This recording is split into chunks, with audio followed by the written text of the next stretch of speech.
चलिए देखिए आपका क्वेश्चन, देखिए प्रश्नावली दिया हुआ है 41। क्वेश्चन में दिया गया है कि खाली स्थान को भरें और दिया गया है 10 और 20 का अनुपात क्या होगा। फिर बोल रहा है 40 और 30 का अनुपात क्या होगा। फिर बोल रहा है 20 ग्राम और 60 ग्राम का अनुपात क्या होगा। तो अनुपात कैसे बनता है, पहले देखिए पहला क्वेश्चन है ना।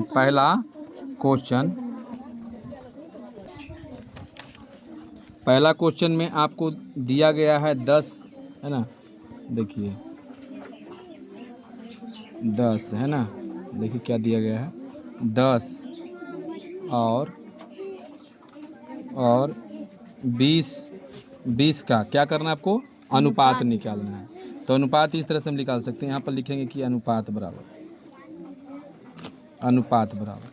पहले आप समझ जाइए। देखिए अनुपात का जो चिन्ह होता है ये 2 गो चिन्ह होता है, इसको अनुपात कहते हैं।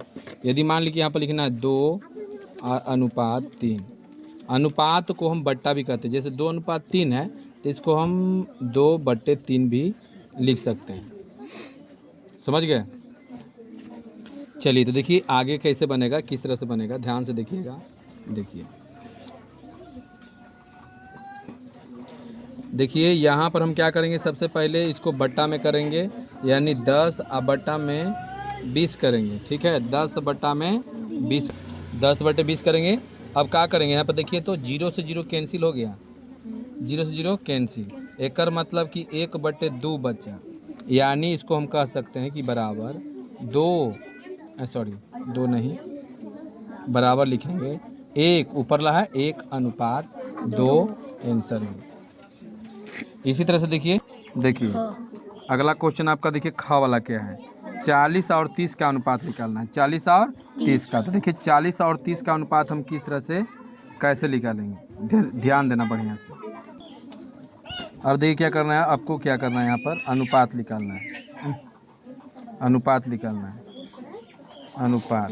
तो अनुपात देखिए ध्यान से, क्या जो शुरू में दे रहेगा वो ऊपर चल जाएगा। देखिए यहाँ 40 और बट्टे जो पीछे रहेगा वो नीचे चल जाएगा। अब 0 से 0 कैंसिल हो जाएगा, है ना, 0 से 0 कैंसिल। तो एक मतलब कि 4/3 बचा। ठीक, बराबर में लिख सकते हैं हम कितना कि 4/3 आंसर हो गया। इस तरह से आपका सब क्वेश्चन। चलिए अब देखिएगा, जैसे ऐसे क्वेश्चन सब क्वेश्चन तो बन ही जाएगा। देखिए यहाँ पर एक पॉइंट वाला दिया हुआ है, पहले हम पॉइंट वाला को बना लेते हैं ना। देखिए एक पॉइंट वाला दिया हुआ, बाकी तो ये सब बच जाएगा। देखिए यहाँ 100/10 हो जाएगा। यहाँ 5 रुपया और 2.50 रुपया है, इसका अनुपात कैसे होगा। तो देखिए इसको हम बनाते हैं। चलिए देखिए ये कैसे होगा, देखिए 5 रुपया और 2.50 रुपया है।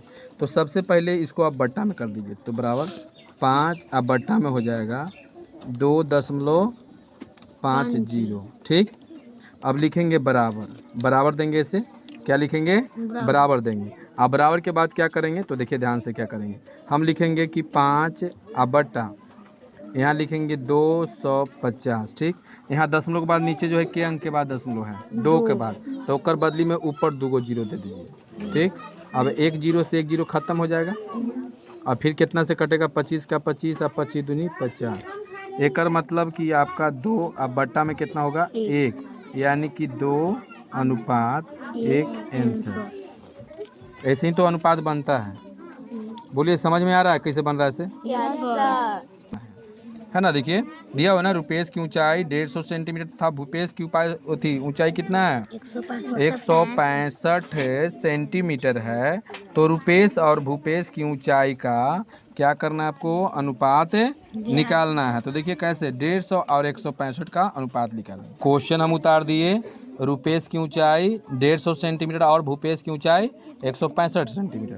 तो अब दोनों के अनुपात निकाल देना। देखो ध्यान से, अनुपात निकालना है।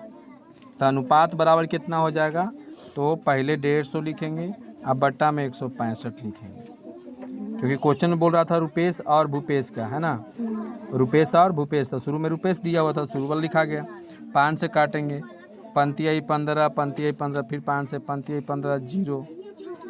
ठीक है, अब 3 से कट जाएगा, 11 आई 10, यानी कि 10/11, यानी आपका हो जाएगा कितना 10/11। 11 आंसर। 10 तो बताइए पूरा का पूरा आपका बन जाएगा, जल्दी बताओ। ये सब क्वेश्चन देखिएगा इसी टाइप का क्वेश्चन दिया गया है, देखिए सब क्वेश्चन इसी टाइप का है। तो आप लोग एक बार बना कर देखिए।